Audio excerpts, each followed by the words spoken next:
when it was Kemet, Black Egypt. It was a Nile Valley civilization. Black Egypt. It wasn't no Mediterranean culture. Like and subscribe. You gon' get tormented for 4 minutes if it's war. When it just said Jeshurun got a false door in it. The Nubian flow, that's before Kemet. Masakim T got rubies and gold, and it's fit for a Kushite king. But what it look like, the green Sahara ring bearer bring terror.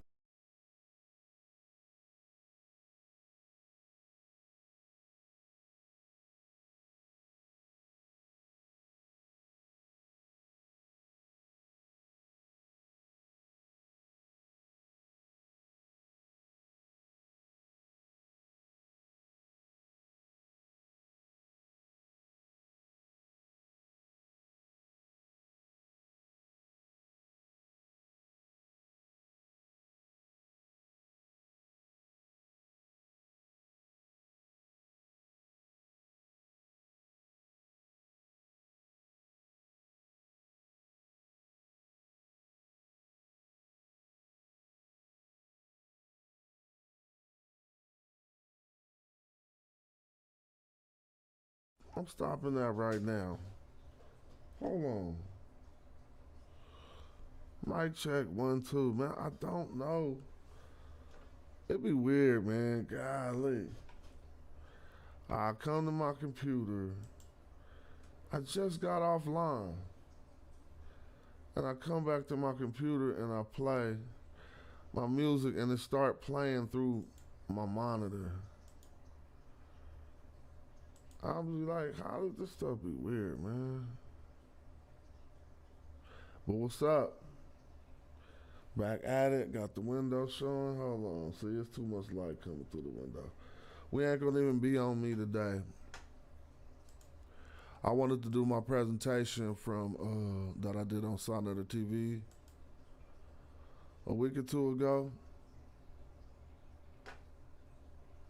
I need to have that on my own channel.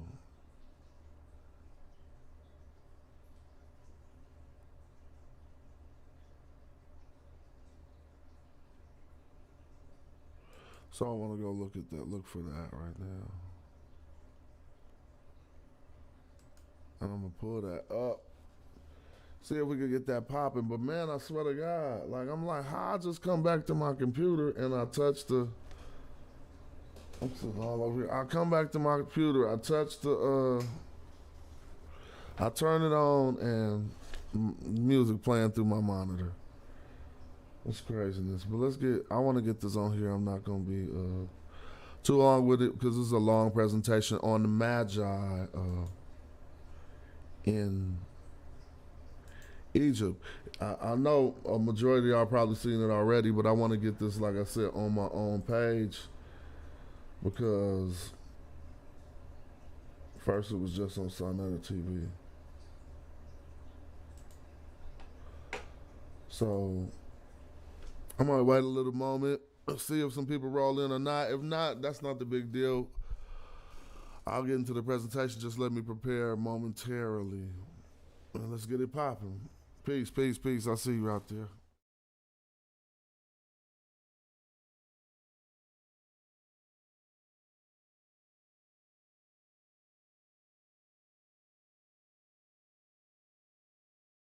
Okay. Let me see, hold up. Excuse me. Got them loud headphone feedback. Need to turn that down. All right. So I'm going to do one of my presentations on the Magi, the vanguards of Kemet, particularly about a group of Nubians who were found all throughout every dynasty of Egypt. Let me give me a little chat open before I get too far started. Excuse me. Put me a chat over there so I can see. Now, who were the Magi is where we will start. All right, I'm out here practicing wind compensation, Madjai right? were, And it's hella windy out here. I'm aiming for the orange, but in my bow, I'm about to be aiming right here. I'm gonna let y'all. Actually, here, I'm aiming this like is just me explaining this me trying to this. pick up the actual way. And that's gonna allow me to Madjai hit archers. this. Trust me. I mean, if my wind compensation is good, We at 20 yards. And so I'm at a little archery range out here, and I'm trying to basically learn some of the way of the Magi, which is archery, accuracy with the bow. I hit anything.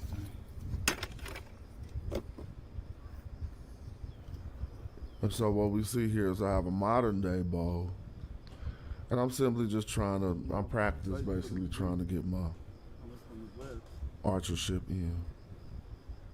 I'm gonna aim low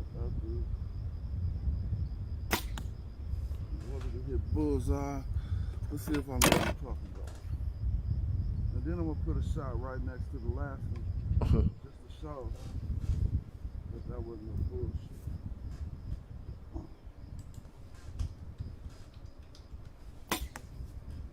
So those shots should be less than an inch apart, and they should be right on the bullseye. Why would I say that? Because I'm a Madjai archer, B. God damn it. See, that's why I say I was excited. I was excited at oh well. All right, I'm out here practicing. I was excited and God damn it. talking when I seen this, but let's look at that. That's what we talk about. The Arabs called us the eye smiters, and it was because of the ability to hit invaders in the eye while they were moving and coming, and even on horses, hit them in the eye with an arrow. And so I started off just by showing some of the little practice that I've done.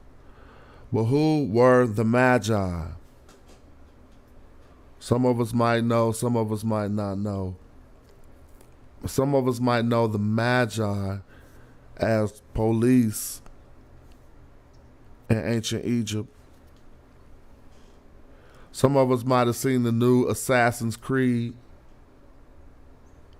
or we might have played the new Assassin's Creed video game, and we get to play as a Magi. Some of us might have seen the movie The Mummy, and we learned about the Magi that way. But the Magi were actually a people, as you see them represented here, looking monolithic in their representation. The Magi were a people from the land of Madjai in Nubia. And these people grew to become the police in Egypt because of their skill at warfare and their skill with archery. These elite archers were from a land called Tasseti. Yes, sir. Tasseti, the land of the bow. In this presentation, we're going to go in really deep and extensive and give people a lot of information that they could source about the subject. From pre-dynastic times up until AD times. Modern scholarship says from about the 5th dynasty into the 18th dynasty. But let's see in this presentation what we can find. Now the reason why you might see Madjai spelt in different ways throughout this presentation is for a few reasons.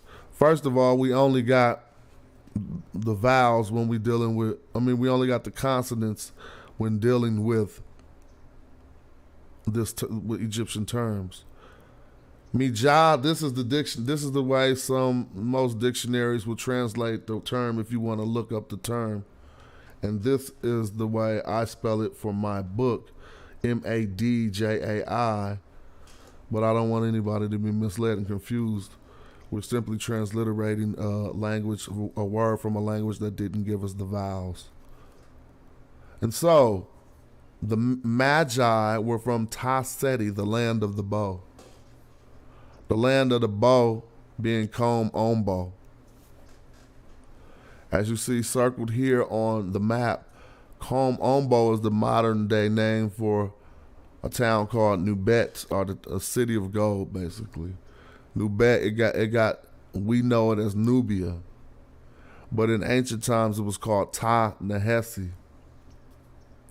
So now we're establishing that the Magi were from Taseti in the land of the bow, which was the first nome of Upper Egypt, which was inside of Nubet or Ta Nehesi. Now Reisner's classifications from A group to X group, he basically found different cultures of Nubian burial sites and classified them as he's seen cultural changes. And his first group was the A group that started at about 3800 BC and up until about 3100 BC. Now, if you look on the map of the A group, you'll see right here, he's pointing out the same exact area that I'm pointing out, Kom Ombo, Nubet, Nub, or the city of gold, or Ta Nehesi. They knew this area for gold.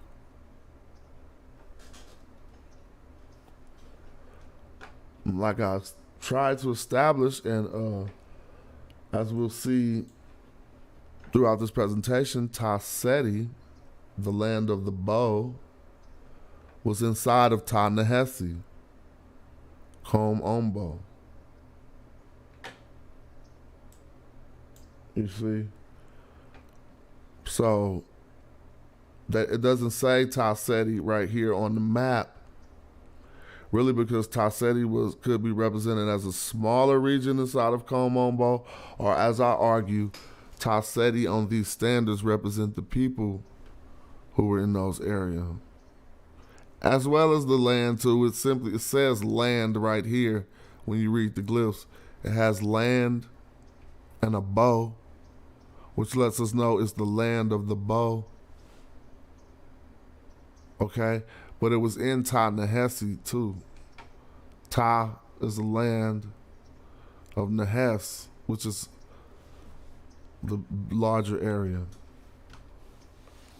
Now, let's get it in. Now, when we look at these things over here, there's one for each nome of Egypt. These are called Gnome Standards. Traditional Egyptian teachings will tell you that these are religious items on top of the standard, and sometimes they are, but sometimes they're not. My research leads me to believe that the standard, what's on top of the standard is definitely something elevated on a platform to that part of society, but what's on top of the standard, more than a religious insignia, would be like the totem of the people who live in that region. The tribal totem representation of the people who live in that region, as well as, in many instances, the deity they followed in that area. That's why they were saying in a lot of different regions of Kemet they had different deities. Well, actually, it was just different totems of different tribes that rock with different things. Some rock with Horus, some rock with Set. And we're going to see this. Again, but what I want you to understand about these two gnomes before I go on, they're number 1 and 2. The land of the bow, this one, and the throne of Horus, this one, which is all inside of Ta Nehesi, or what we call as Nubet, or what they know modern day as Nubia. We're going to go in on that now. One thing I want people to be clear on is that when writing the word Nubet to represent the area of the first nome of Egypt, ancient Egyptians used a golden neck piece. You see, up here is the golden neck piece. It is called Nub or Neb. All you got is the N and the B, and you could guess what vowels it was yourself. Okay? And that's the problem we have with transliterated ancient Egyptian. So sometimes we know we're not saying it exactly the same way they're saying it, because we just injecting whichever vowels we so choose to make this term roll off of our tongue in the modern day, you know what I'm saying, easily. So some people say noob, Some people, no one's really says Neb. Most people say Noob because we got indications through the term Nubia that survives for the same region. But this is evidence that Nubia has an ancient Egyptian etymon in the word written right here for the same exact area written thousands of years before. They called it Nubia. They called it Nubiet. So this is Noob, and this is the B, a complementary B. Sometimes you put what's called the phonetic complement after the term, and then we got Iet.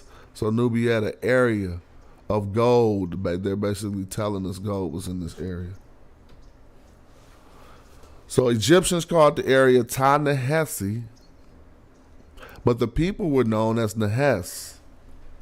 We got to be clear about that. Like the people they were very often less called Setiu, or the people of Ta-Seti. They were called people of Ta-Seti a lot less than they were called Nehes. If we look at this painting from the tomb of Ramses III, we see how Egyptians represented themselves right here. In the time period of Ramses III, because there's plenty different ways Egyptians represented themselves. But in this painting from the tomb of Ramses III, where they clearly are talking about different tribes of men, why is it so clear to us? Because right here it says Remech, or Remech is saying, it's calling him Remech. Remech means just everybody. Remech is like all people. Remech is like just people. If we said the word people, they would say Remech. And this is Remech, their representation, are really Egyptian people. But it got used generic as a term throughout time as just people. But look, Remech is right here. Amu is right here. Amu is the Asiatics. That means Asiatic. Nehes is right here. And this is the Libyans, but I don't see what it says. It says Tenu. This is Chenu. I think, because I see this TCH, this N, and this U. And so, but what I came to the slide for wasn't to talk about that, was to talk about Nehes right here. We can see that written right there, that these were the people that they knew to the south of Egypt. Here we also see again from the tomb of Seti a facsimile reproduction by Giovanni Battista. We see the term Nehes here again.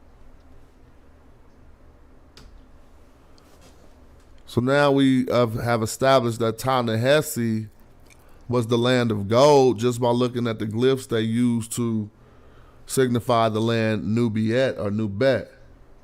You feel me? And also we can see how as a people, as an African people, how gold is somewhat tied to us ancestrally. We see it manifest in just jewelry and you know, flashiness nowadays, but that's been happening for thousands of years. But what we have established is Ta-Seti was the land of gold. This is Ta-Nehesi here in gold. Ta-Nehesi was the land of gold. And Ta-Seti was the land of the bow. See how they tell us that? But this gold, don't get this twisted. I put this gold here just so we'll know it. This says Ta-Nehesi. It doesn't say gold in the name of Ta-Nehesi. It says gold in the name of Nubiet, the region inside of Ta-Nehesi. Now, so what we got right here that are cultural items that guys like George Reisner would find in the graves of Nubians to know that these were not Egyptian graves that he was finding in Nubia. You see the land in this picture because he's standing on it. You see the bow, but you gotta represent this ostrich feather. Okay, and I'll put this picture in here, which is just a drawing someone drew of a Madjai. But I put this in here so we can understand that these items, between this gold chain, this bow right here, and this ostrich feather, And then we could add bucranium, painted bucranium, and things of the such that George Risden would find in these burial graves to let him know that these were Nubians. So we got the ostrich feather now. So then when we start thinking about how PhDs and scholars like Thomas Brophy and others, the guys who wrote Black Genesis, come up with a theory that the people of ancient Egyptian migrated from Nabta-Playa, from the Nabta-Playa culture, which archaeologists know now survived from about 9,000, 8,000 BC on down to 4,000 BC. They say at about 3,800 BC, we start seeing migrations. We start seeing migrations from Nabta-Playa into Egypt. Now, if I go back a few slides to what George Reisner said, when did he say the Nubian A group started? 3,800 BC. The oldest dating that he could find of cultural burials in this area go back to 3,800 BC, which matches up with the work of Brophy, which says that there was Nubians living in the desert that migrated up out of the area of, or it was Africans living in the desert that migrated up out of the area of Nabta-Playa, and their culture survived from 8,000 BC to 4,000 BC. When the Green Sahara dried up, they had to migrate into the areas of Egypt and they established Egypt. And he says we know this because cultural items just like these, the ostrich feather and bucranium, would be found in basically in the preceding cultures as well as in the proto-dynastic cultures of Egypt. And so now I'm going to just show you just real quick in a snapshot, Nubians, and I'm calling this a Nubian going out on the stretch because I know it is, because I can prove it hella easy on here. The only other chance this could be was that it was a Libyan, but it's saying it's not a Libyan by the standard he's holding in his hand. Remember when we talked about the standards? These things, you see that falcon on top of this standard? Well, I'm going to illustrate how that's the same exact thing that we see here. From the Hunter palette at what? 3,000. From the Hunter palette at 3,000, or at, 3,300 BC. And over here we got an Assyrian relief of Sennacherib overthrowing an Egyptian fort in Thebes. But who do we see here them escorting as prisoners? We don't really care. How do I know who they are? Because of the way they are being represented. With the ostrich feathers, they clearly wanted to show that they caught Madjai archers or African warriors. And this ostrich feather was significant. And if we really want to get it in, if we really want to get it in, the pottery, I mean, I could just interject and let people know, just like somebody said some good things in the chat. Pottery, there's a good possibility that pottery developed out of the use of the ostrich egg to hold water first.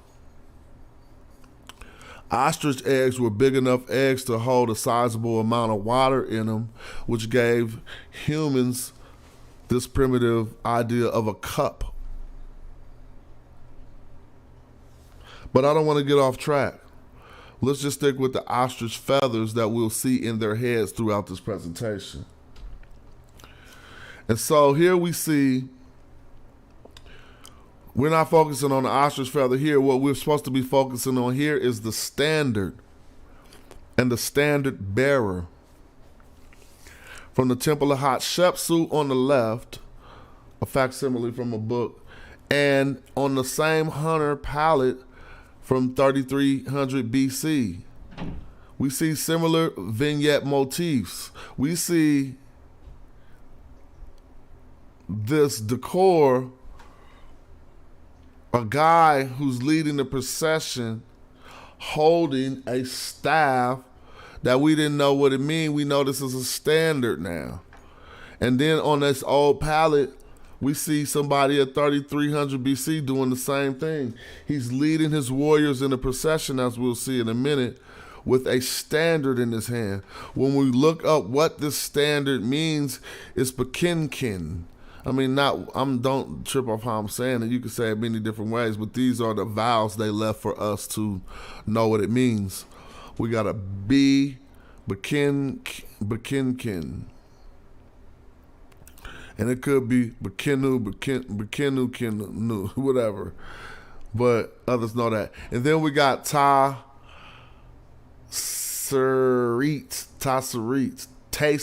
whatever. That is the standard bearer. That would be the title of this person here. So this is Taserit right here.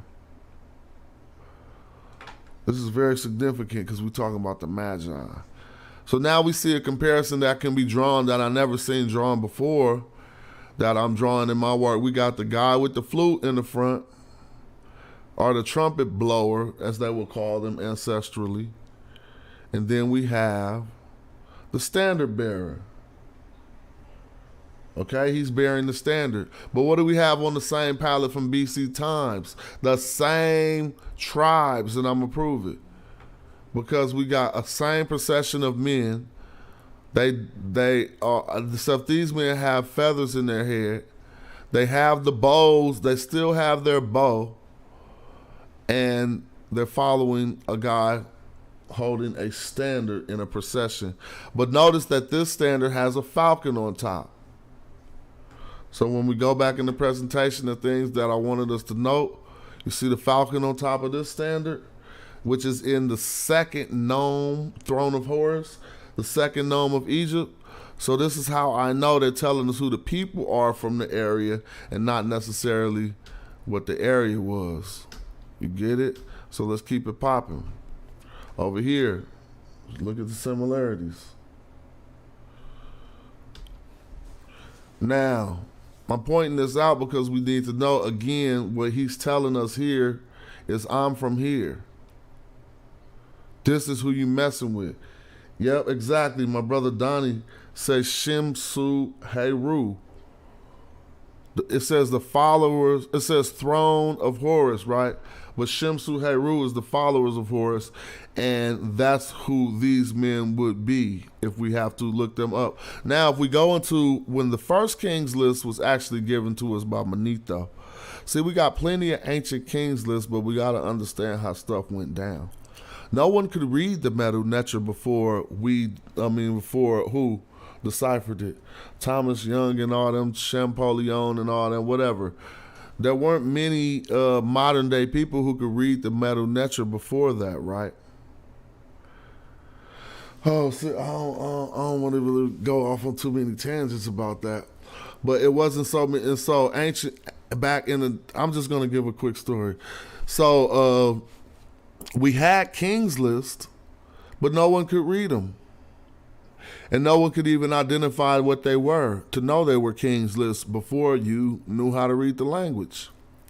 And so it took a gentleman named Manetho, who after the Greeks took over Egypt, they got a resident priest named Manetho who could read both languages to do translations for them. And in Manetho's translations, he said a few things that the Greeks didn't let fly, nor did the Hebrews, or nor do Egyptologists. But we should listen to what he really said, because the majority of what he said is what we be basing our stuff off anyway. Like Manetho said, first of all, I bang this in our head. He made up the term dynasty. He was basically saying it's a family that ruled for a long time. And each time a new dynasty comes, that's a new family. But what Manetho also said that it was very significant, and significant to this presentation, is that before Narmer ruled, Who was the last guy? Who was the last king he said ruled before Narmer? He said Horus ruled. He specifically said Shemsu Heru, if I'm not mistaken. His works are lost, but that's what we get Shemsu Heru from. So he said the followers of Horus, who we see right here, he said they ruled for 1,000 years. But since we looked at what he said as he was talking about one person, a king, Egyptologists and those alike, said that those were demigods that he was talking about. They didn't go out of their way to say that they were old ancient tribes or anything. They said they were demigods that they were talking about. And so we took that into our history to start at Narmer, that Narmer wasn't the first demigod, but we starting to get history that these Shemsu Heru people were running around doing things before Narmer unified Egypt. And this is the proof. Because here's on the Narmer palette, we see Pharaoh Narmer with only one representation on, meaning he only got one of the crowns on. And if I'm not mistaken, that's the crown of Lower Egypt, if I'm not mistaken. Could be wrong, though. But what are the standard bearers doing now? They're together with different tribes. We still don't know what this is all about right here. But Egyptologists say it's a placenta, whatever. They down with them too. But right here, we see the Te Sarit. We see Te Sarit U, or 4 standard bearers. Te Sarit U carrying the tribal standards into war, or what we call the unification of Egypt, on the Narmer palette. And we see the fallen victims over here. So if we go back to a palette that's older, on the Hunter palette, it's only the tribe of Heru. The tribe Heru the falcon. Horus the falcon. So when you see a falcon and I say Heru, let those be synonymous. Over here is 2 tribes of Heru. 2 tribes of Heru, 1 tribe of Set. Some could argue this is Anpu. That's a different conversation. A whole different 4-hour debate. Right here, this is Set. How do I know this is Set? Because these are the first 2 gnomes of Egypt that we learned earlier back here. What's the first gnome of Egypt? Ta-Seti. And what's the second gnome of Egypt? The throne of Horus. Making perfect sense. Now we see why Horus and Set were so elemental to Egyptian mythology. Right? Let's just get back here. Look at these 2 tribes of Horus, 1 tribe of Set, and the tribe of the placenta. I'll say. So now when they say Narmer unified the 2 lands, we start to see how this works. These are all precursors to understanding the Madjai archers of Egypt. You see? I make it easier, illustrate it easier. We got Set on the standard. We got the double falcon. And that's not really, I don't want to say the double falcon. I will say 2 tribes of Heru. Because we know the double falcon too, but we'll talk about that later. So is this me going out on a stretch to say that these were pre-dynastic Madjai warriors? Is that me going out on a stretch or not? Because they have all the cultural items in place. The palette was found in the areas that they call Ta-Seti, which is the land of the bow. They're clearly primarily archers, and they're holding the Shemsu Heru standard with the ostrich feather. That's not a stretch. And I can prove it's not a stretch because if we scoop over to the 6th dynasty in the autobiography of Uni, we specifically see him indicate when he starts to talk about people from that area. He even talked about the people from Madjai, as I'll show you here. People from Madjai right here. But look at all of the, look at these. Why he drew them with feathers on their head. You clearly see the men sitting down, which are called determinatives, to help us determine what the word in front of it is all about. Each of these determinatives used by Oni to give, he basically took a trip to Egypt. He took a trip to Nubia to round up archers when Egypt had beef with Syria. And so these is the men he went and got, but specifically he went to Madjai to get what he says in this term called Madjai Nehes. Madjai determinative, Nehes determinatives. So they still being represented by this feather on their head that they had back here.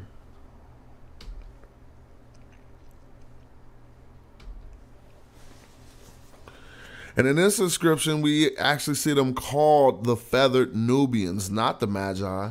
But this is a list of supplies which were for the feathered Nubians and the Nubians of the land of Akyet, who went as a military escort against the enemies of the Shastu of Mequed, so that the strong army of the Pharaoh could cast them to the ground. So they gave a list of supplies that were sent to the feathered Nubians so that they could help the Pharaoh again, okay, on a military escort against the enemies of the Shastu Mequed. The Shastu Mequed is just like the nomads on the Red Sea. And also we see a representation where we still see the ostrich feather from the 18th dynasty, the tomb of Hoi, when Nubians were bringing tribute to another Nubian to be given the Tadak Amen. We see them represented in all of their splendor, giving gold, giving leopard skins and what have you, with their ostrich feathers in their gold wigs.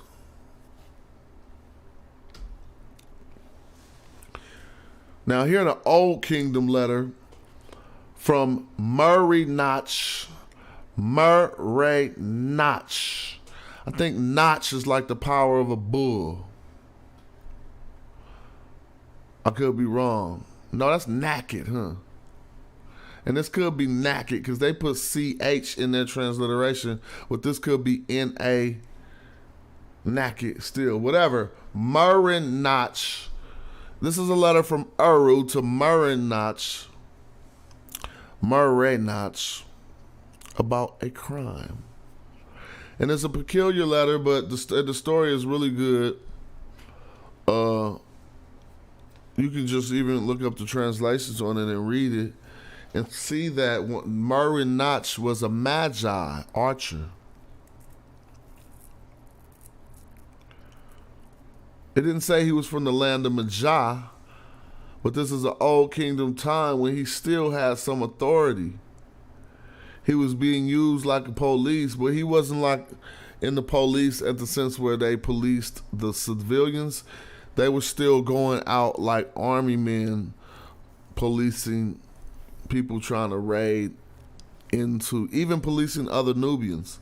And in this story we see that this letter Uru wrote was to Murray Notch, who is a Madjai leader. But in the story, as we're going to see here, I'm going to read it to you, the one line I took out of the story so that you can get what was going on. He says, furthermore, this only friend and the head of the house, Hotep. So Murray Notch sent the dude named Hotep down to follow Uru around after Uru got robbed because he thought Uru was going to use some of the Magi to exact vengeance on his robbers. So Uru got mad that he sent Hotep down there to follow him around, and he wanted to check up to see why he really sent Hotep down there.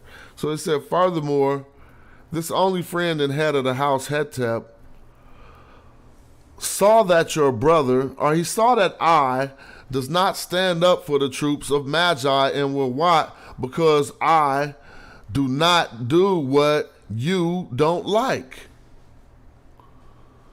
So in investigating the culture of the Magi, or in going in and doing further research, one would ask, why was a Magi officer who was up in Egypt at the time in power telling this man, Uru, don't stand up for the troops of the Magi and Wawat, and specifically for the troops of Madjai, when they were still referring to it as a land, because your brother does not do what you don't like. So you don't like him standing up for the Magi, but you are supposedly a Magi who is in Egypt at the time. Here we see the stela of another Nubian Magi, Ninnu, circa, I didn't put a space, Ninnu circa 2100 BC, blah, blah, blah. The first intermediate period.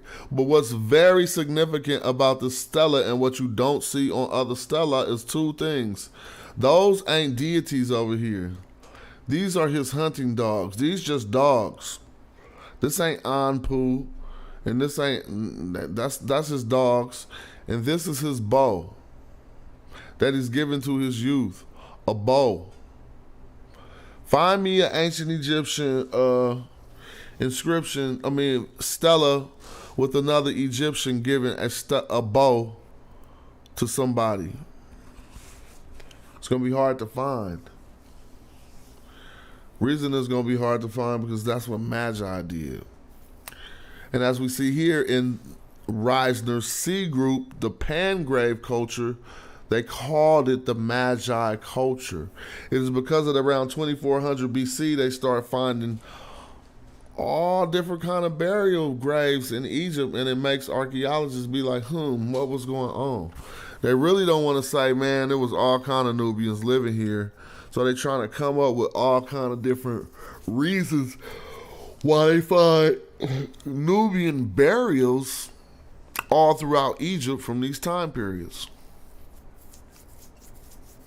So they say round burials that archaeologists call pangraves start to appear around 1800 BC. In Egypt, they should say. The Pangrave culture is commonly associated with the Madjai, a nomadic group that lived mostly in the eastern desert. Madjai warriors served prominently with Egyptian military forces, both in Nubia and in Egypt. It's about the 11th dynasty. But I didn't show you what I wanted you to see most here. This right here is a thumb ring, a Nubian thumb ring. That thumb ring was used for archery to make sure that you didn't get blisters on your hand when you was pulling the bowstring.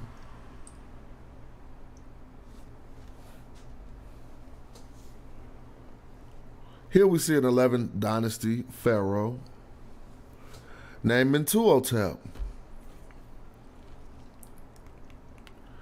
Now, if we know much about the 9th, 10th dynasty, those were in the first intermediate period. If I'm not wrong, they're in the first intermediate period. And some scholars like to stretch these intermediate periods. Intermediate periods simply mean that one family did not establish control over all of Egypt at that time. So in this time period, one of the chief rulers who reunified Egypt, or Kemet, was named Mentuhotep II. Mentu, or Mantu, which was a war deity.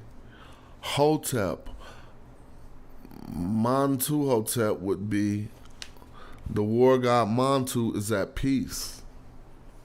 And so if you unified the upper and lower Egypt, you probably would take a throne name like Montuhotep.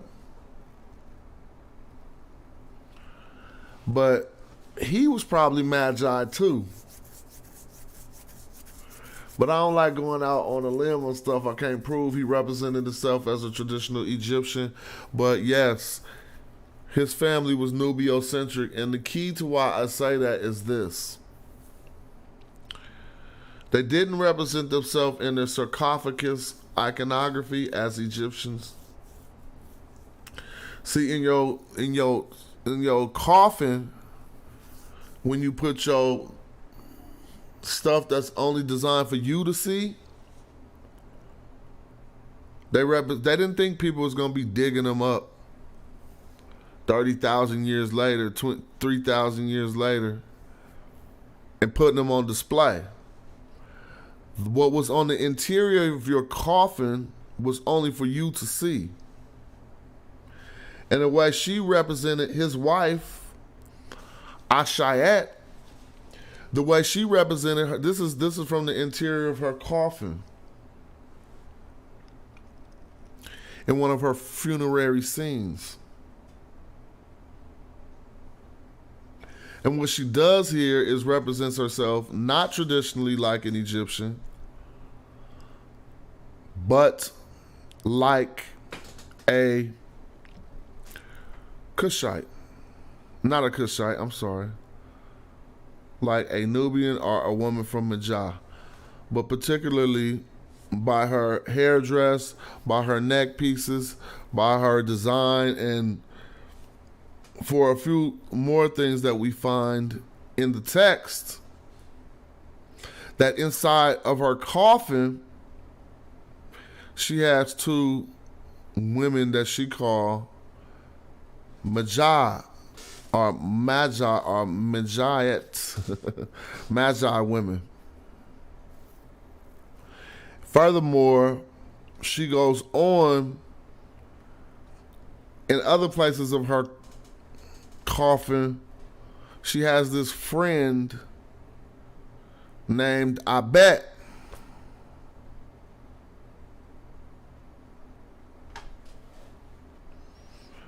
And I don't even know if I'm messing up. Is that Abet or is that Abet? This might be Abet, but we don't got the privilege to blow this up right now. Regardless, I'm not trying to point to which one is Abet. What I'm trying to say is one of these Egyptianized women is named Abet.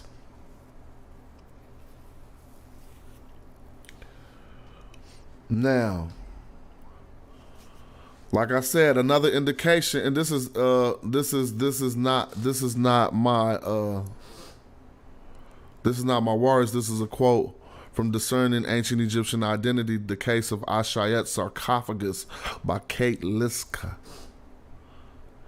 As another indication of foreign ethnicity, Kate Liska's the bomb, by the way. She do some modern day work on Kemet. And she telling you what I didn't even want to dare to tell you, that she was a Magi. But she says, as another indication of foreign ethnicity, one of the members of Ashayet's household, mentioned twice on the sarcophagus, is named Abhet. Abet. See, if you got a B and an H together, you really ain't going to say Abhet. You're just going to say Abet. Because that's how it rolls off your tongue, Abet. But anyway, this is typically not a personal name, but rather the name of a sub-region of Madjai land, located in Wadi Alaki, and thus may indicate where she originated.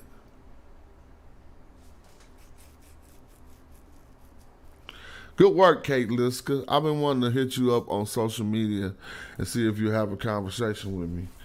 So if you find this video on YouTube, hit me up. Where was Abet? Abhet. I think the H is silent.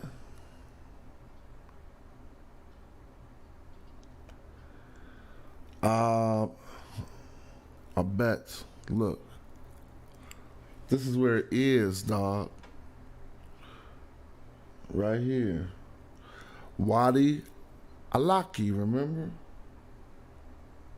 So look at this. It's not in Egypt. It's way down here. You see they built all, you see this water right here? This water right here ain't natural. They built this up just to flood out all the black stuff that you could find. We should go scuba diving in this lake right here, and we will be under there looking at all kind of Black Egypt stuff that they buried. But that's off the point. I bet. Now, in a document that I found called We Have Come, and Kate Liska has done work on this too. Actually, all you have to Google it is We Have Come from the Well of Abhet. And you're going to find a wonderful story about these Madjai warriors who went out from their fortress that they had to patrol, and they found some other people from Madjai, some Madjai people. So they brought the people back to, well, I don't want to get ahead of myself, because I think that's on the next slide. On this slide, I just want you to see that I matched these lines, these maps up. Look, here's that curve. Here's that curve in the now, and here's that curve in the now. So they lined up kind of close, right? And you can see clearly how far down I bet would be, because the first gnome of Egypt is right here.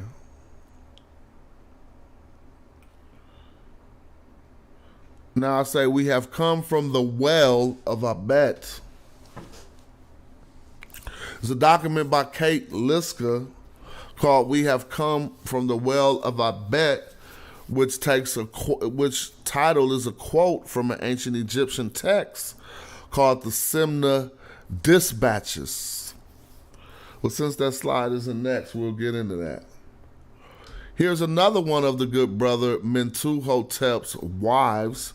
We met Ashayet, but look at this other wife getting her hair braided in the traditional African style, whatever. People don't want to say that. I'm looking at what I'm looking at. She's getting her hair braided. You can even look how the artisan drew the fingers to show that. But in Egyptology, they say she's getting her wig adjusted or something. Whatever. From the Temple of Symbol Set the Sir, we also see what? More Magi, Afro-wearing Nubian archers. See his bow and the fro.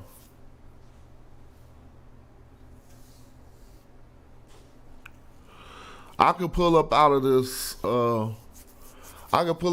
Presentation right now and give y'all some more homework on SAR input. Look into him. They don't tell you about him. He became the nomarch of the first gnome, which was basically the founding city of Egypt, right? When Egypt would fall apart, when Kemet would fall apart during those intermediate periods, the nomarch of Tasseti would be powerful. But that's like you taking over the capital. So in the 12th dynasty, Sarinput was one of the nomarchs of the first dynasty of Tasseti. And I even think that one of the Simrosets was trying to get at him, like, how you raise yourself as a king without letting me know. Look at him. He was the one whom were reporting the gifts, or the Anu gifts of the Magi, consisting of the tribute of the rulers of the foreign countries. See, the gifts of the Magi consisted of the tribute of the rulers of the foreign countries. So the Magi at this time period had kind of like took over. if the tribute that the Magi was bringing to him in Taseti was consisted of the tribute of all the rulers of those foreign countries, then we've seen Magi progress a little bit by the 12th dynasty. They was putting other fools down. And these are those Simna dispatches to where we learn about the well of Abet.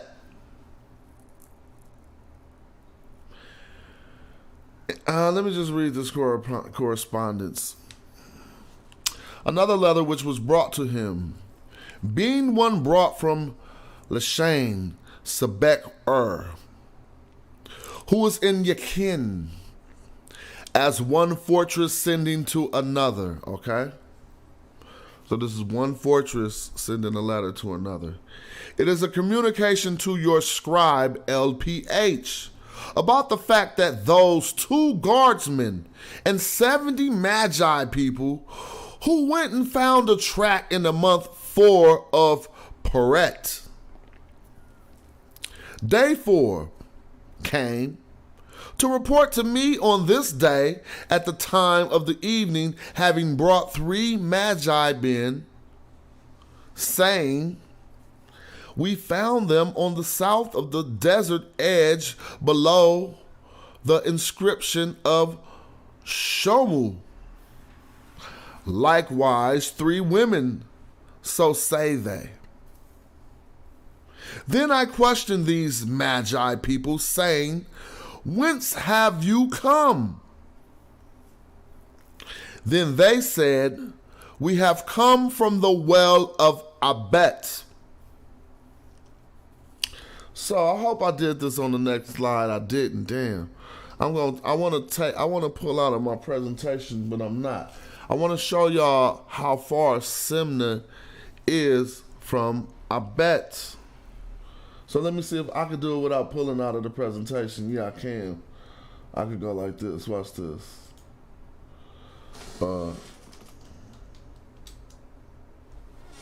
Just a second. Hopefully I can show you how far this is. See? I can hover this over the presentation. So Simna. Now, let's look at these big, large maps. This is, oh man, come on, get bigger map.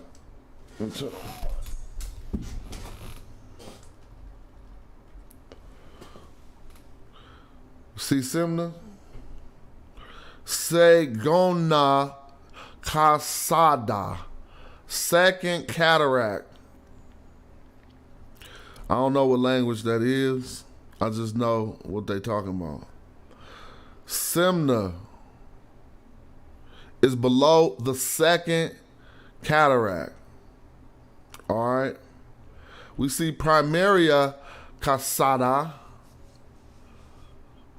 Between Primaria Casada and Segona Casada, we have the areas of Nubia. This is a dispatch that they got from a fortress lower than Nubia in Simna. But where was she from? Where did they come from when they was in Simna? They had came from where? I bet. Remember? So we got to do these comparisons to see. You see, I bet, and it's going to be hard for us to see. So let me try to do some overlapping and see if I can bring the internet into the presentation to do a map comparison so we can see just how far down in Africa we are when we're dealing with these issues. Dang, I wasn't trying to do that. Bear with me. So we're not at the curve. Or you see this curve right here? This is the same curve of right here on this map, which is the same curve of it starts to go out.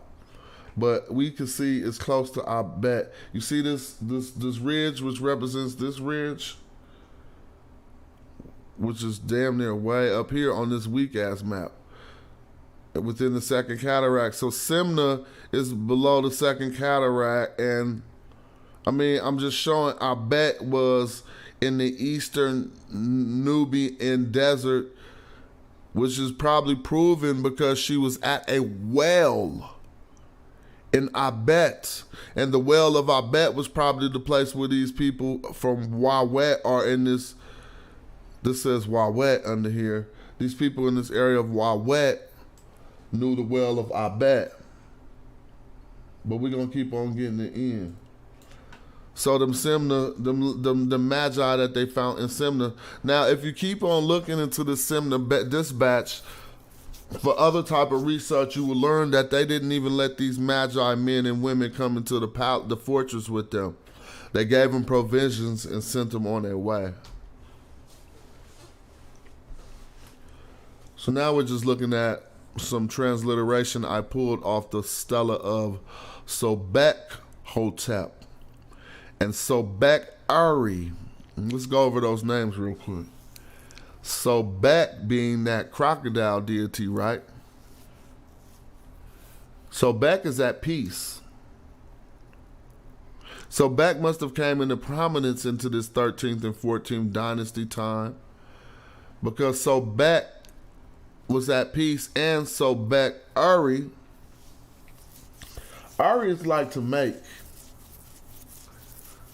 So I don't know. Sobek, the second dude was like Sobek the maker or whatever, but you know, we can talk about that later.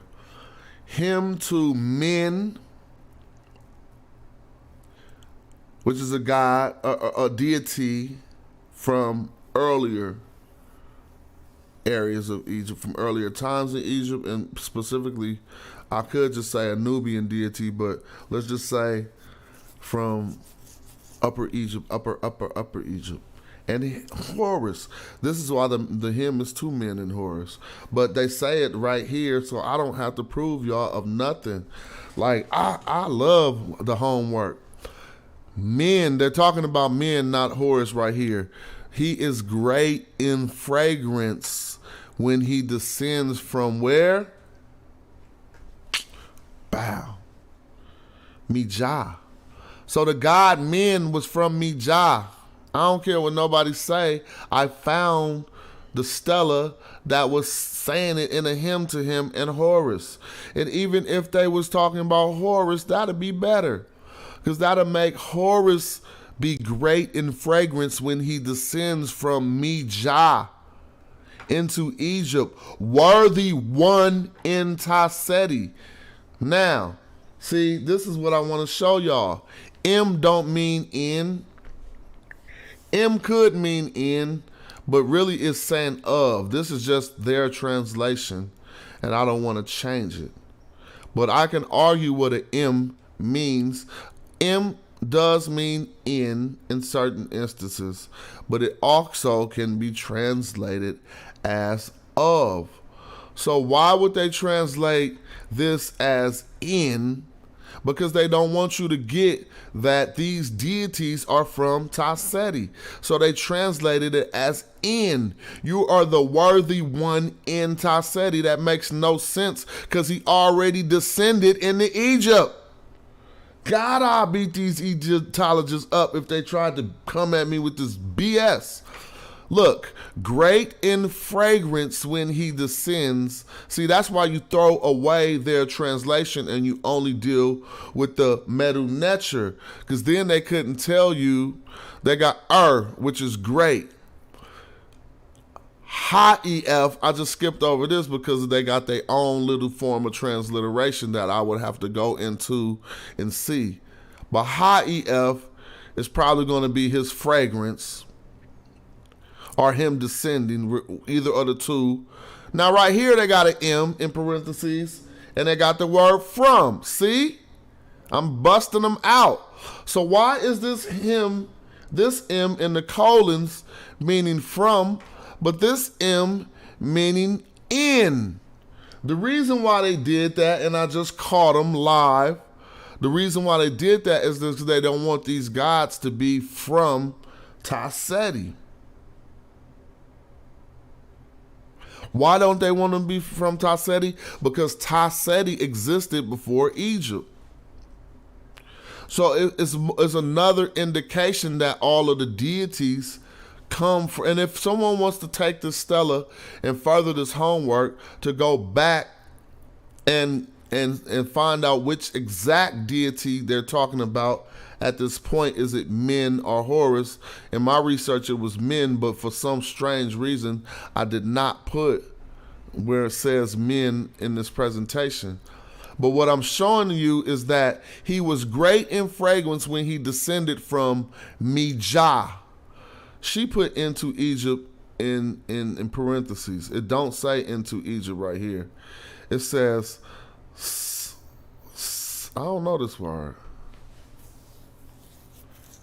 Sef, like Sef. Sef Yiti M Taseti. So he was the worthy one of Taseti.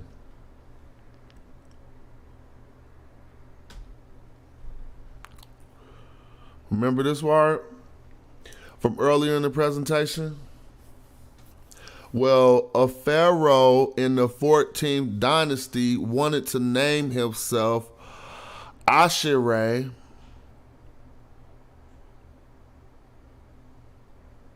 Nahesi. I mean, how do you pronounce that? Asere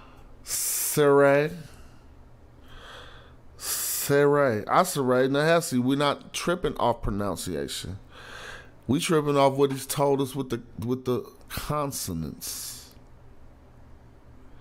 He told us thousands of years later, inadvertently, that he was a Nubian. No one likes to talk about him because they want you to believe the only black pharaohs or what have you happened in the 25th dynasty. But we do homework, as you see.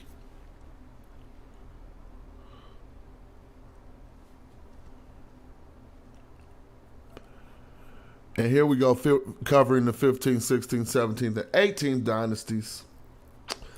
We got what? Here we got some type of bomb, a bomb that comes from Madjai country. So regardless of whether they tell you by the 18th dynasty, the Madjai became synonymous with police, all you got to do is whip out papyrus of Beers or the Beers papyrus and show them that no, during the 15th, 16th, 17th, and 18th dynasty, they still knew that these people were from a place and they still referred to that place for good medicines. You got to go into Madjai country.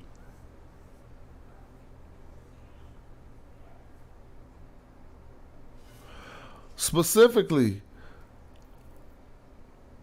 Kasati. See, I need to see the glyphs. And over here, this is in a form of hieratic that I'm not the most well versed in. We still can get some of this, but that's my new study.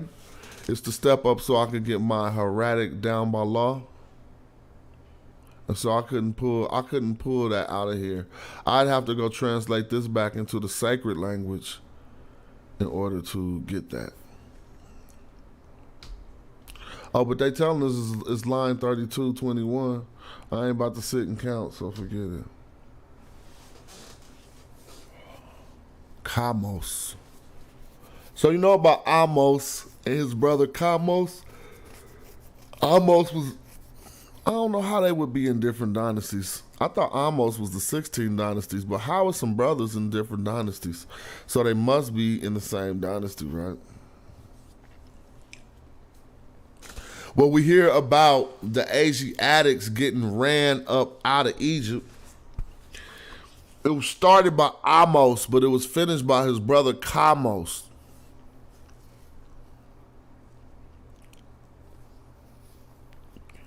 Kamos was hard. I was telling people he was bragging on his stela, so now I'm going to do another one of those excerpts from the presentation and bring in some more good information that I didn't, hold on. I don't want to mess up y'all real quick. I got y'all on cryptocurrency real quick, so y'all didn't mean to do that. What I want to do is actually read from the translation of Kamos's second stela before right here you clearly could just read what's on the screen while I'm doing this. He was more proud of the Madjai that he brought than he was proud of his own armies. All right? And while I try to get this right, we're going to go to Kamos Stella 2.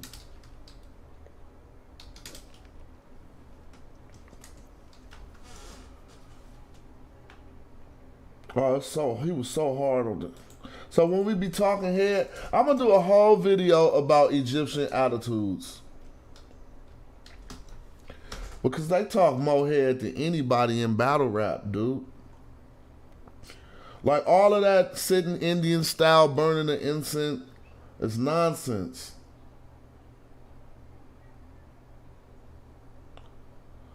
All right, we're going to bring it over. It was not nonsense. It was a certain faction of people who did that. But not the kings, not the pharaohs. They talked big head. They talked crazy, bruh. And they had to write books to tell them to control that inner spirit. And so I'm going to prove it to you. We ain't going to go over his first stela because we talked about that and we pulled out the parts in here. First of all, let's go over this because this part is dope. Then they spake to the magistrates of his councils. See, as far as Cush, it is Asiatic water, and they have drawn out their tongues of one accord. I like to be one of them readers. We are doing all right with our part of Egypt. Elephantine is strong, and the interior is with us as far as Cush. See, again, white people don't like translating stuff just to say what it say. Just to they put these different words. What is cost? You know damn near what they meant. As far as Cush. Their land is free. Oh, their free land is cultivated for us, and our cattle graze in the delta fens, while corn is sent for our pigs. Our cattle have not been seized, and blank have not been haste as he is the land of the Asiatics. We have Egypt. But he's basically start to give a cry, basically saying he about to go into how these Asiatics is taking over. But I said I wasn't going to read the first one because I came here to focus on the second one. And I told people he was taunting. But this is translated by a white person. So it says, bad news is in your town. Let me give you some perspective on this. This is a stela sent from Kamos to the kings, the Asiatics, to set up. And when you walk to it, the first thing you read from the European perspective is that he said, bad news is in your town. But if I go into the Medu Neter and read this, he was going in on them. You are driven back in the presence of your army, and your authority is restricted. See, he talking big head, taunting a king. Inasmuch as you, in your capacity as suzerain, have made me a chief, so that now you must even beg for the block where you shall fall. Look behind you. He wrote on a stela, look behind you.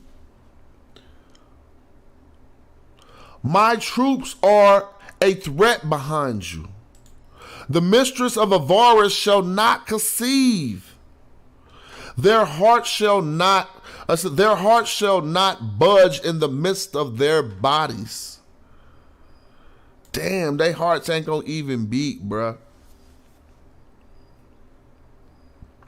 When the war whoops of my troops are heard.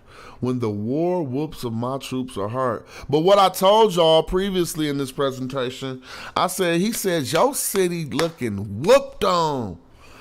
What we will do is, since we are taking a glimpse away from we're taking a glimpse away from the presentation to give more information, I'm gonna show you how you do it. I'm gonna take Kamos' name and go into thesaurus, and then I'm gonna get to this real quick. So this is how we do the research. Then I'm gonna do a list of Egyptian words, close. List of Egyptian words. I'm just gonna make it easy on myself and put Kamos. Clip that. And this is gonna take me to, this is looking through the text corpus for every time the name Kamos was used. So we know it's used on all of these stelae. And so, but these are different kings who was using his name. No, this is him. No, that's wrong, I'm tripping. 1717. That's him.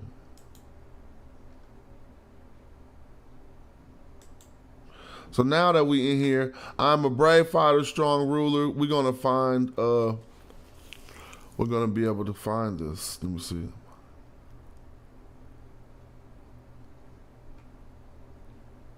Stella Akamos, Tablet 1. And then we can go into the Medu Neter. I'm not getting off point. But I do want to remember, oh, the bad news is in your town. I want to reiterate that. Context. So, see, again, we can see he went and got the Madjai archers to fight. And right here, they translated it just as the Asians. But it was more not really the Asians, more like the Asiatics. And I messed up and said the Hittites. I didn't mean to say the Hittites. I meant to say the Hyksos. But let's try to get to the beginning of this and see.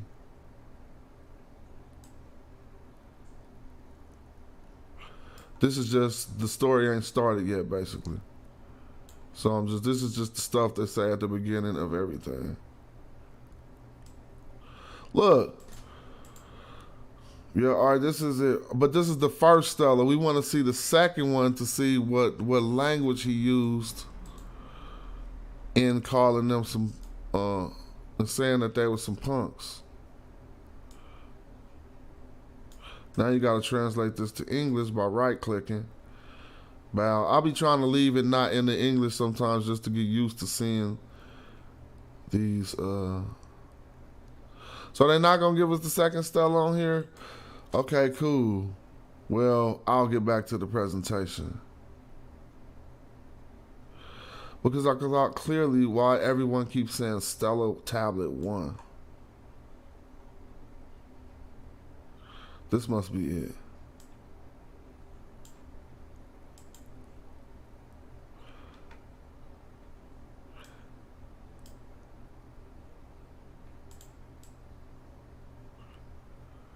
Oh, well. Look, I brought 46 human heads. Damn. See, that's why I love reading this type of stuff. Dude said this. I brought 46 human heads when I found the ruler who was given life. If I protect the citizens, I would not have another man sent.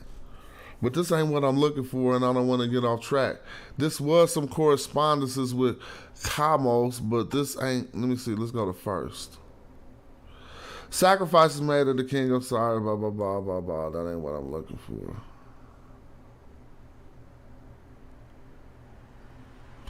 All right, well, anyway, we was trying to get into that, but I got so much more to go into that I don't want to get lost there. But you clearly seen he said on this, he started his second Stella by saying bad news is in your town. Even if you're using the most corniest European translation with no swag to it, you could say bad news is in your town. But these dudes had swag. He was like, y'all ass out. Your city looking whooped. So let's keep going. Oh my gosh. So I just put this off the same website I was just on, Thesaurus Lingua Egypti. But it was an attestation from a letter from Bach in Knessu. a servant of Knesset or whatever. But this was to his staff. And so what I want you to get here is all of the people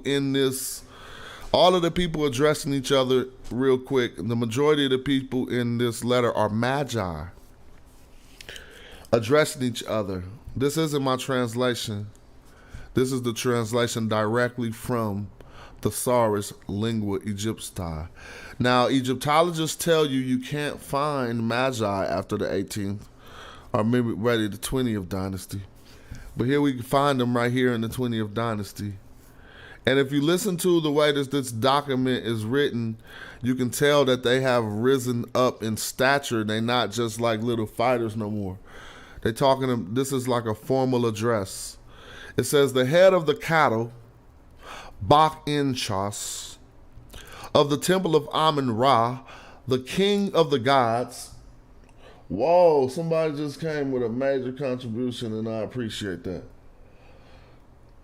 The Black Raven just came with a major contribution, and I appreciate that. Shout out to Black Raven. The head of the cattle, Bak-in-Chas, of the temple of Amun-Ra, the king of the gods, say to the Madjai, Maseth, and to the Madjai, Seth Imhat, and to the inspector, Pauch. So you see, the name Magi is used at this point not as a people from a place, but as a formal position because it's used in opposition to the inspector, Pauchit, and from the lounger of the king, Usher Chai Ray Sentep in Ra Mary Amen. So Magi here is now in the 20th dynasty being used as a position. Let me read it. From the head of the cattle, see, everybody's position is stated before them. The head of the cattle is his position. Bak-in-Chas of the temple of Amun-Ra, the king of the gods, that's him. And he's saying to the Magi, that's his title, Seth, and to the Magi, Seth Imhat, and to the inspector, Pauchit, and to the lounger of the king. So we can clearly see the way they use Magi now means like a position. That's why they was calling the police at this time. Again, shout out to Black Raven for the generous contribution. Oh, and let me also say, y'all, after I did my last presentation, somebody sent money all to my Cash App. Shout out to y'all.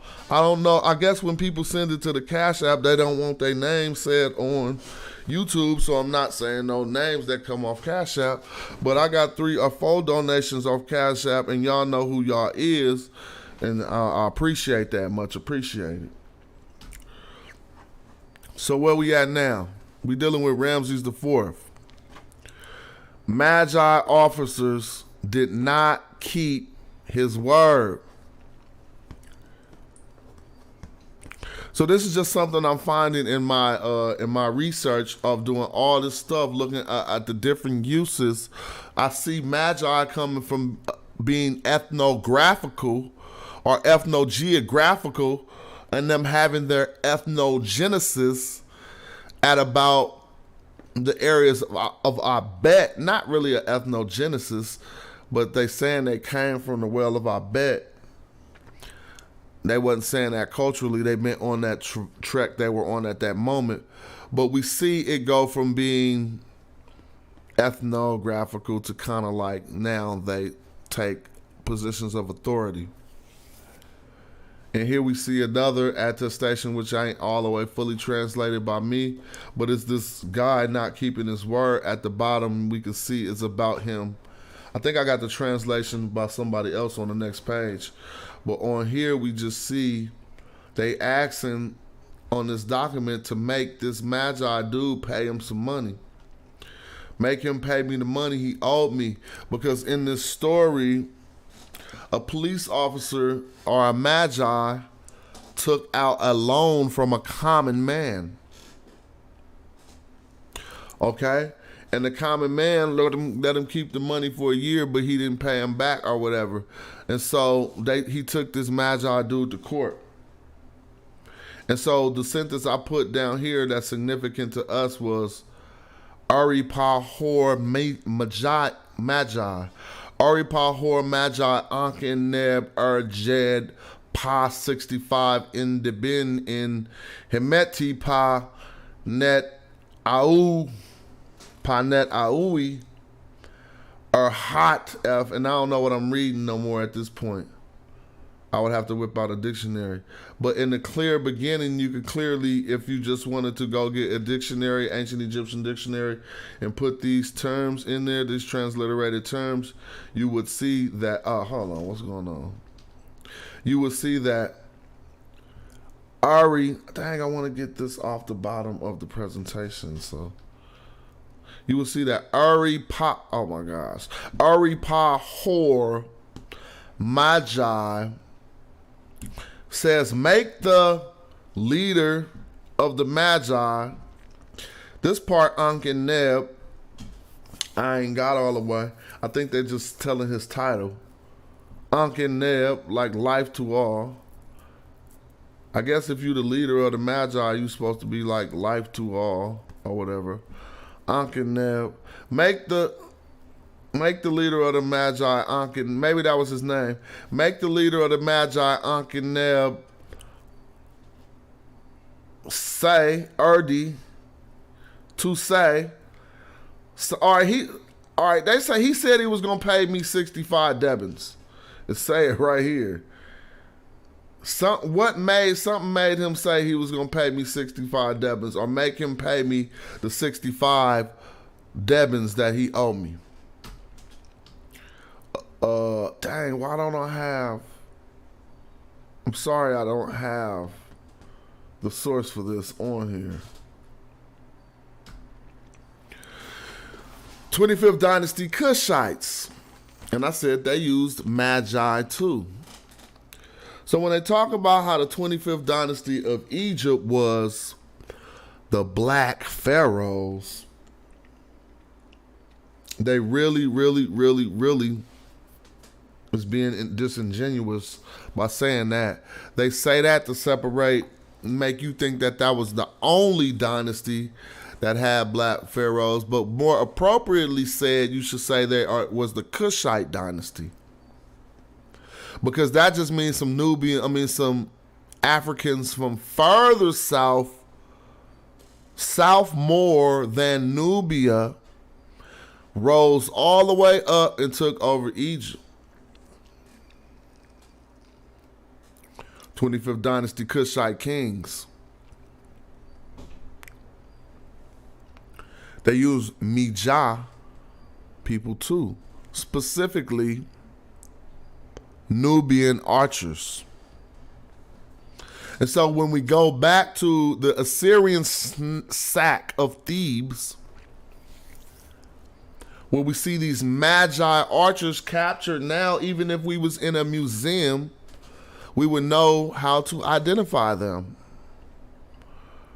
And we know why this was written this way. And I even point out over and over again, antagonistically, we see this Assyrian holding a cut off head by the feather here.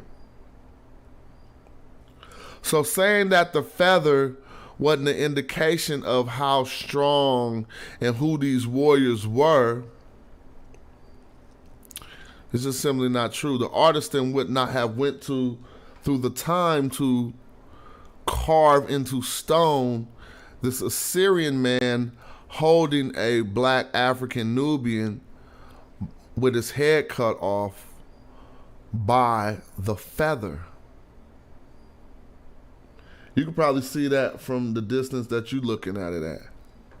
We also see the ones who are still alive being escorted out with a Nubian ostrich feather in their head. And they're now not represented with the afros because they're in the time of the Kushite. They're represented with the low bald head cut of the Kushite. Not bald head, but Kushites, look how they represent. See, these the only two that got on Egyptian crowns. How else did the other ones represent themselves? The do-rag kings. You know, you gotta have a sense of humor, man. But so the Ptolemaic period. You feel me? The Ptolemaic period of Egypt would consist of about 332 BC down to about maybe 332 BC down to about 30 BC. Am I wrong? I don't think so. And as a matter of fact, when Alexander took over Egypt, his main general was Ptolemy I Soter. Ptolemy I Soter, after Alexander died, became the first Ptolemy of Egypt. And so when I be busting off the chops like that and I ain't got it written into my presentation, I like to step out the presentation and see if I'm telling the truth. I know I'm telling the truth, but I'll be liking to see if I'm right. The first Soter, S-O-T-E-R. Well, I know I'm right because his name was Ptolemy the First Soter. It's going to teach us here what I just taught us here. He was a Greek general, Ptolemy the Savior.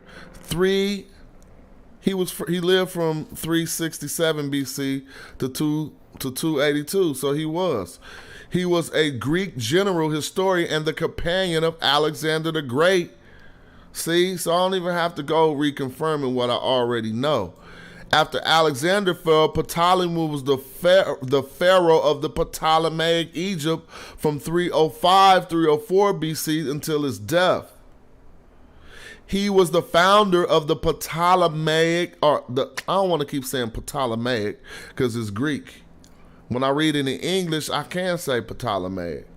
But if you read in it, their names were Greek, so you don't read the P. He was the founder of the Ptolemaic dynasty, which ruled Egypt until the death of Cleopatra in 30 BC. What did I say? I said, am I wrong or am I right? I said 332 BC to 30 BC. So let's go back. In Ptolemaic Egypt, we still find them hiring Nubian mercenaries, but they were called by a different name at that time. But guess what we've done? Research. That's what we've done. And even in the comments of the British Museum curator, we could find a very good sentence. The good Magi of the desert appears in an inscription in the Ptolemaic temple of Edfu as prospectors and protectors of the mining area of the southern eastern desert, with the aid apparently of Pharaoh, Men, and Horus. So let's think about this. Because about 13 dynasties ago and about an hour ago in my presentation, we did that hymn, this hymn right here. To who was the hymn to? Men and Horus. What did they say in the hymn to Men and Horus? Great in fragrance when he descends from Madjai. This is the area of the Madjai deeper in Africa, down by the first and second cataract. Worthy one of, they say in, he's the worthy one of Taseti. So now when we get up here, all these dynasties later, on a temple in Edfu, we still see the good Magi of the desert appear in inscriptions of a Ptolemaic temple of Edfu as prospectors and protectors of the mining areas of the southern desert of Egypt, with aid apparently of the Pharaoh, Men, and Horus again. So now we see the connection too between some of the first ancient Egyptian deities and the Madjai people. And we also need to take note of the use of Nubian mercenaries, black African mercenaries, to be the power and the muscle and the governing physical policy enforcers during Ptolemaic Greek white Egypt. See, this is Egypt now. Now you got Egypt. Egypt start at about 300 BC. Where are the people who gonna prove me wrong? I'm always public and ready to talk. Ain't no Egypt before these people who spoke Greek came in and misnamed Memphis Hutkapata, the house of Ptah, which was only one area called Memphis. They labeled that, to them became Egypt, Egyptos. So now we're looking at a Nubian deity named Apetamak. Apetamak. And I only put this up here for us to notice a few things. In the beginning of my presentation, let me zoom back for you. I showed you a burial from a Pangrave site. I could have just made the presentation better and put that slide right next to that slide. I'm sorry.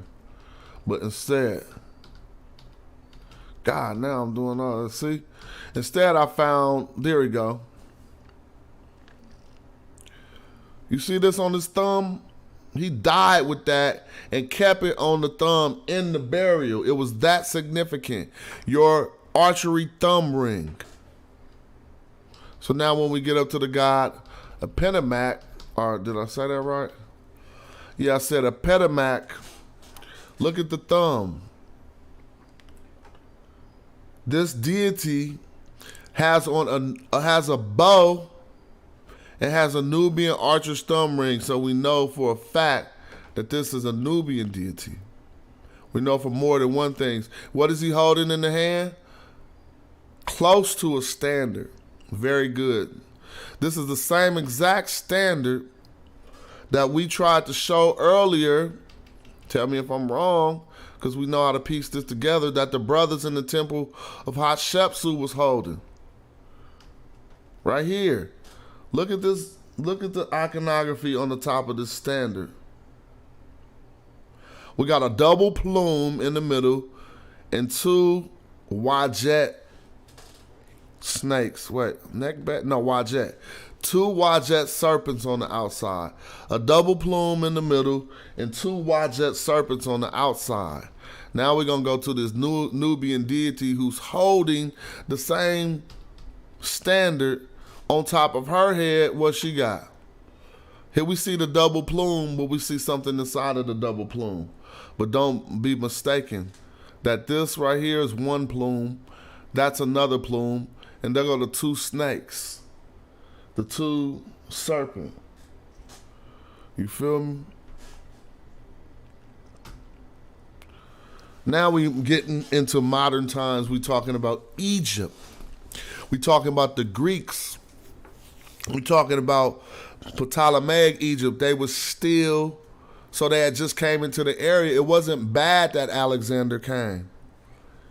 We think it was bad? No, because we had lost Egypt before him. To who?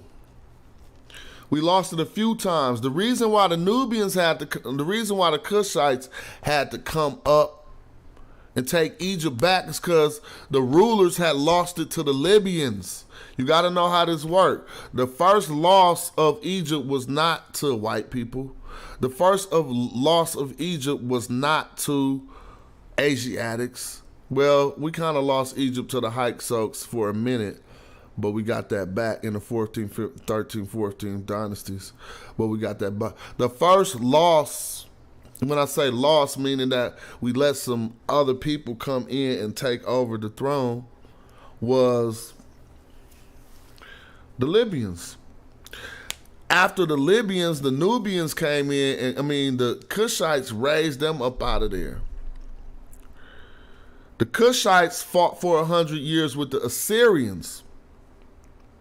The Assyrians pushed the Cushites back down in the Nubian, and after them we get the Persians. So the Persians was the worst of them all. How they treated everybody in this new shit called Egypt now, excuse my language. And so when Alexander and them white boys came, they wasn't even looked at as bad, because they was more on line with black people being noble at that point in time. They called black people at that time Ethiopians. And if you look at all of their old literature, the Ethiopian was so-called blameless. And so now we're talking about the father of history, Herodotus, writing not to black people. He wasn't writing, at this time, he wasn't writing his documents for Ethiopians to read. He was not writing his documents for Egyptians to read. He was a historian who had traveled from Greece down to Egypt. And he wanted his people to know what he had experienced. So now he's talking about this Persian. Remember I told you about the bad Persians? How bad they ruled? Well, when Cambyses was one of the rulers when Herodotus supposedly was down there. So he said Cambyses sent spies from Elephantine to check out the Ethiopians under the guise of taking gifts to the Ethiopian king. However, the Ethiopian was not stupid, and he rumbled their ploy. He gave the spies a huge bow and told them that the Persians should attack with overwhelming numbers when he could draw the huge bow back as far as the Ethiopian king could.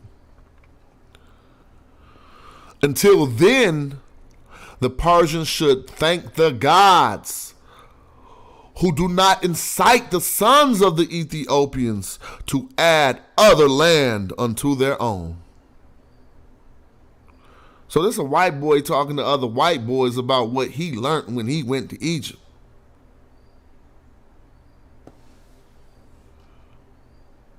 Now check this out.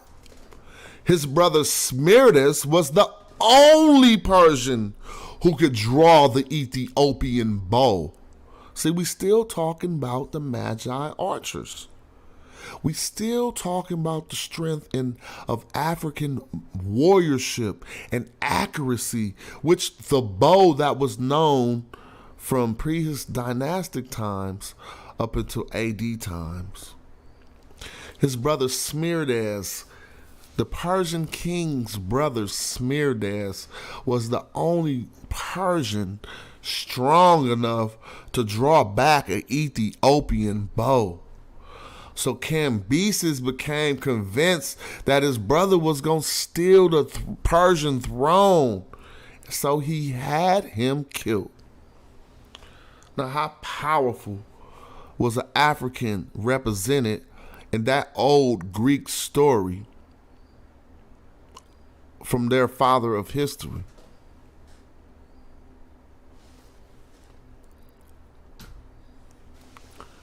So what about other Greeks who visited the area? What did they have to say about it? Again, I look back at that wonderful donation from the Black Raven. Shout out to the Black Raven in the building. Diodorus Siculus, Book 3. 1st century BC. They say also that the Egyptians are colonists sent out by the Ethiopians. What? They say that the Egyptians are colonists sent out by the Ethiopians, Osiris having been their leader of the colony. And the larger part of the customs of the Egyptians are, they hold, Ethiopian. The colonists still preserve their ancient manners. Oh, dear Darius, you did that, boy. And for the two kinds of writing which the Egyptians have, that which is known as popular is learned by everyone, while that which is called sacred is understood only by the priests of the Egyptians, who learned it from their fathers as one of the things which are not divulged. But amongst the Ethiopians, everyone uses these forms of letters. What? So you telling me, Diodorus Siculus, that when you visited Egypt in the 1st century BC, the Ethiopians used the Medu Neter and knew the sacred language, the one that they called priestly, the one in which the priests of the Egyptians held sacred? But among the Ethiopians are the black-faced people, or the etheric ops.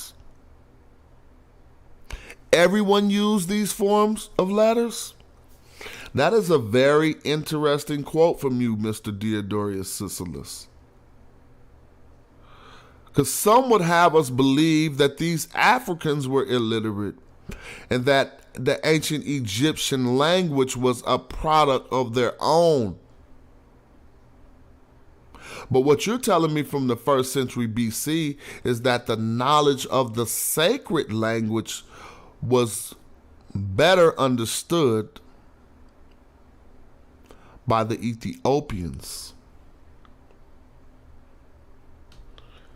Now we need to take note of good quotes like that.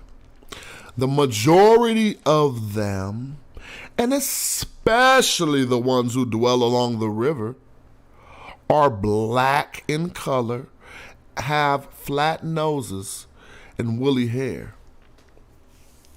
So this is what he seen when he visited Egypt in the 1st century BC.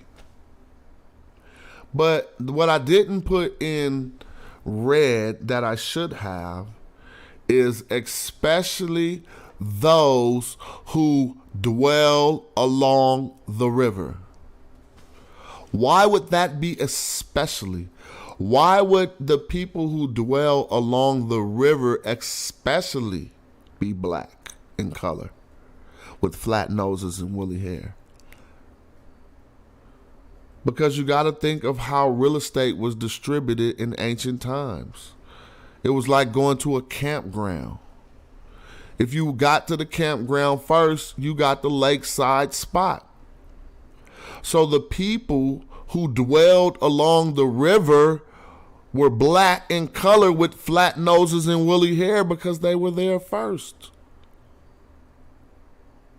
They weren't black with flat noses and woolly hair because they dwelt first, but especially the people who dwelled along.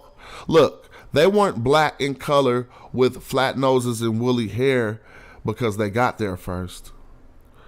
The people who dwelled along the river had the same countenance because they were the first people there. So they occupied the best land closer to the river.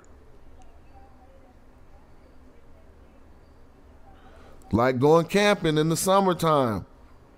Who was there first got the best camping spot. Ain't no reservations. And so now I'm going to get ready to wrap this up at a beautiful a beautiful work that's not done by me.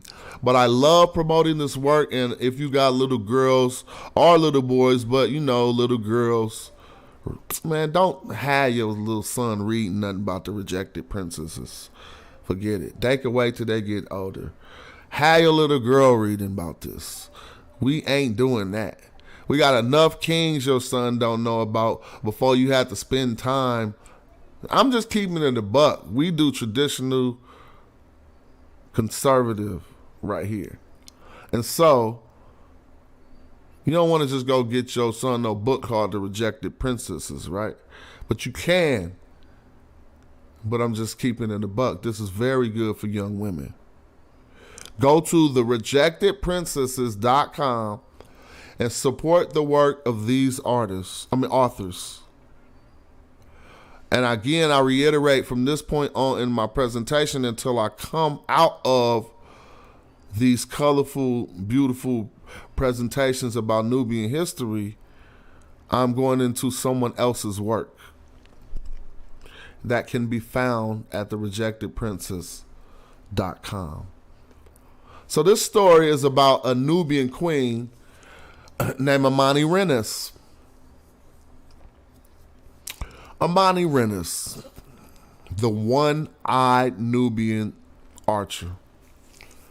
For instance, if you want to go look at another scholarly paper on this subject, you're going to go look up what I just said, Amani Renes, the one-eyed, you see she got one eye even on this cover, the one-eyed Nubian archer. Because they're not talking about her archery right here. But I'm talking about showing Nubian Madjai archers since pre-dynastic times up until 1517 AD. So let's go in. Long ago, when Rome set its sights south, a one-eyed queen fought so fiercely Rome never went past Egypt again. Her name was Amani Renes, and this is her story. And that of a famous decapitated head. The story starts with the defeat of Cleopatra and Mark Antony at the hands of Augustus. After annexing Egypt, Augustus and his men pledged to push even farther south. Well, crap. Which meant, I shouldn't have said well, crap. Which meant going into Amani Renes country. And then you read these captions after, I guess. Hey, dude, she asks, what was I supposed to do? Not bite her? Well, crap. Oh, you don't read those. Forget it. Amani Renes' husband died in early battles, leaving her and her son to continue the fight. Kush captured 2 major Roman cities, took captives, and expanded Kush's borders. And as a final middle finger, the Kushites defaced Augustus's many statues of himself. Amani Renes was a Kandaki of the kingdom of Kush in what is today Sudan. I just want to pause right there for a learning moment and go like this. Candace. Candace. See how that works? When I pop in Candace, it take you to the word that they just used right there. How did that work? Because we understand that there was no Greek word Candace before they encountered these strong sisters. These strong African queens called the Kandaki. Okay? The Kandaki. The Kandaki was the queen of Kush, which got taken into the Roman or the Greek language or whatever as Candace, the Latinized Candace. Here it is in Meroic. Oh, I gotta learn the Meroic script. I'm learning the Meroic script. But anyway, so Amani-Rendes was a Kandaki of the kingdom of Kush in what is now Sudan. A thriving competitor of Egypt, Kush was still much smaller than the Roman Empire. Nevertheless, with Rome temporarily distracted elsewhere, Kush struck first. And even though they want to represent this person looking like this, you clearly see they got the archers back there showing y'all what's up. This did not amuse Augustus. Rome reclaimed its cities, invaded Kush, destroyed its old capital, and sold thousands into slavery. This seemed a debilitating defeat. It was not. Amani-Rendes counterattacked quickly and repeatedly, apparently using some terrifying war tactics. One carving depicting Amani-Rendes with two swords feeding captives to her pet lions. Another account described Kandakis using war elephants on their foes. Before long, Rome agreed to a permanent peace treaty, combining environmental and armed resistance. Kush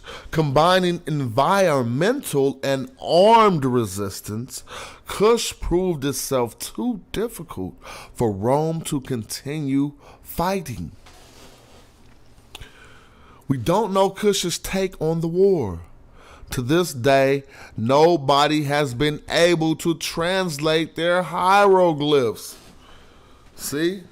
So when we talk about how they knew glyphs better, I say they came up with a system since everybody started reading the Medu Neter, they came up with the Meroic script. Kush died out about 400 years later, leaving ruins that were largely unstudied into the 1900s. Such as a temple dug out in 1914. To the shock of the archaeologists, it held the head of an Augustus statue, the best preserved of its kind to survive. So they found the head of a statue of Augustus under the temple, under the foot of the temple of this Kandaki. And that work, again, was not my work.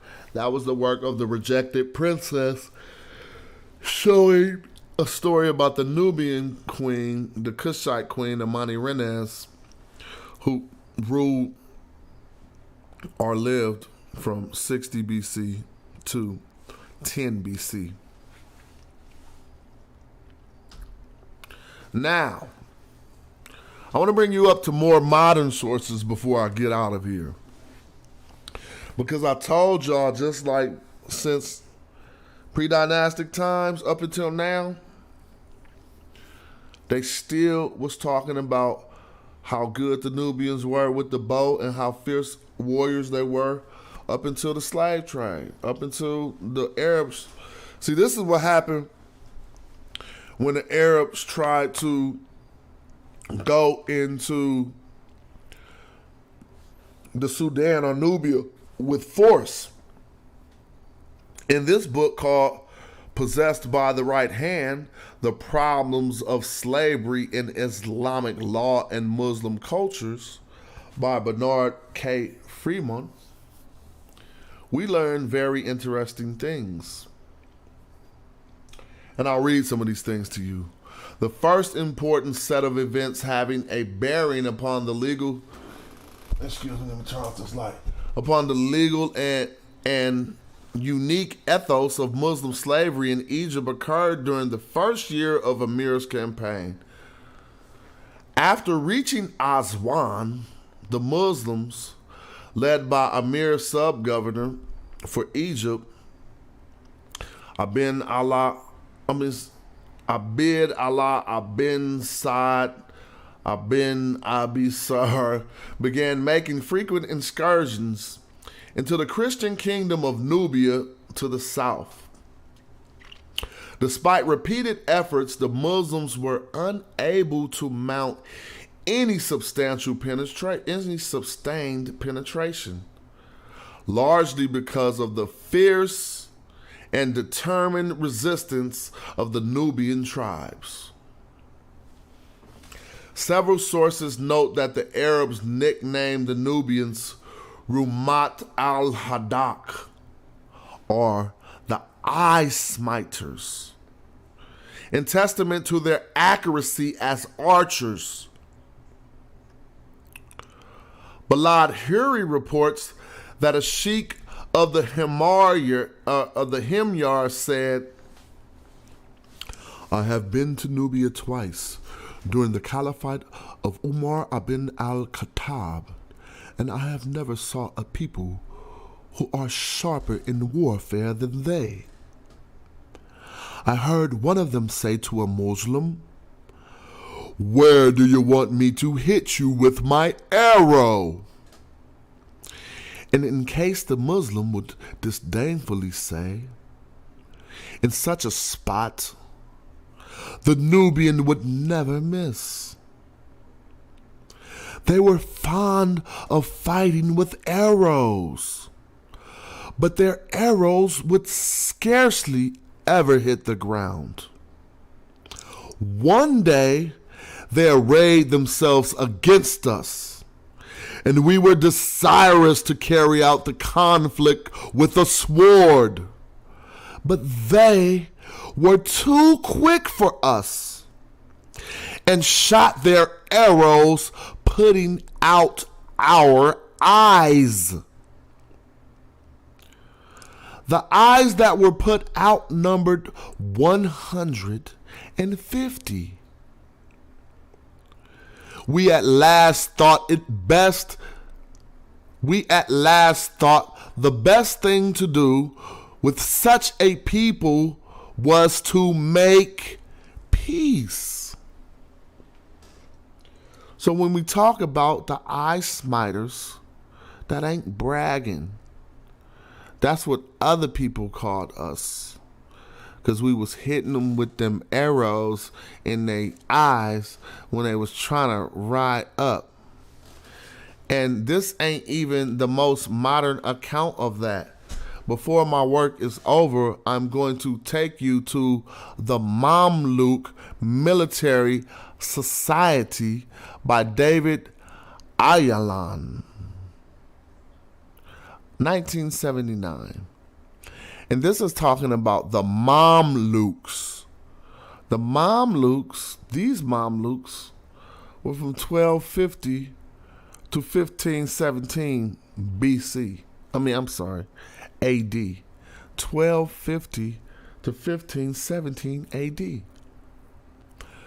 What did I start it at? I didn't even want to trip off just putting the whole big quote. The marksmen of the pupil of the eye. These are Madjai archers. So when you hear me all this time, I've been saying Madjai archers, arrows up. This is what I've been talking about. The marksman of the pupil of the eye. Rumat al-Hadak. Now let's read the quote. Al-Mas'udi goes further than that. He says they shoot from a strange bow. The people of the Hizah and the Yemen and the rest of the Arabs learnt archery from them.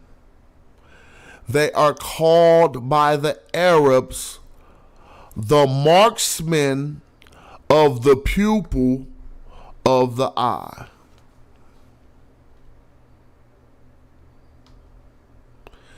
And that, ladies and gentlemen, is my presentation on the Madjai archers, arrows up.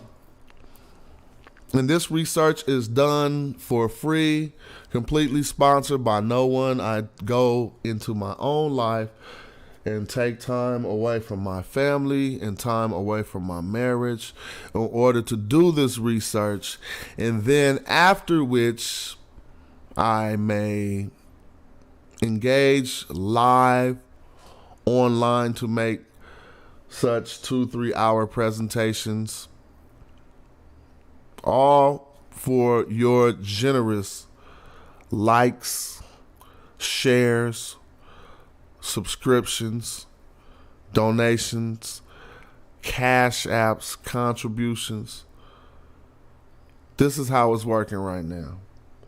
Because I'm not with a funded research team or society. I have done things by myself, and I published my own book called Madjai, a handbook for the conscious community.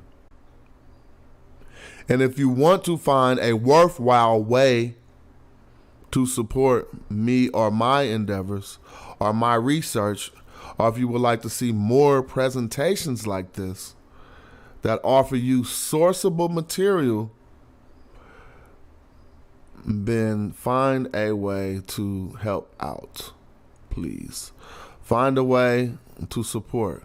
If you like my music or if you listen to hip hop, you can simply listen to my songs on Spotify.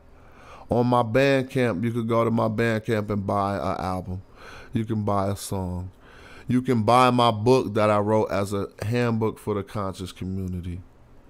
You can like my videos. You can share my videos.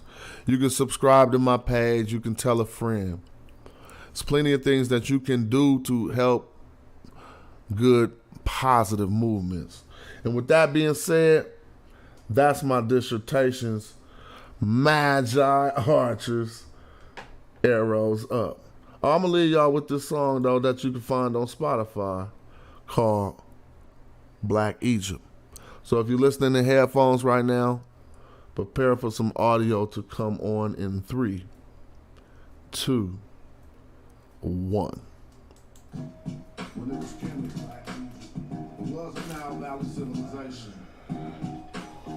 Black Egypt. It wasn't no Mediterranean culture like this. You gonna get tormented for 4 minutes of this war when it just said just who got a false door in it. The Nubian flow. That's before Kemet. My Kim T got rubies and gold, and it's fit for the shine. I don't even know if y'all can hear that though, but I'm up out of here because something messed up with my computer.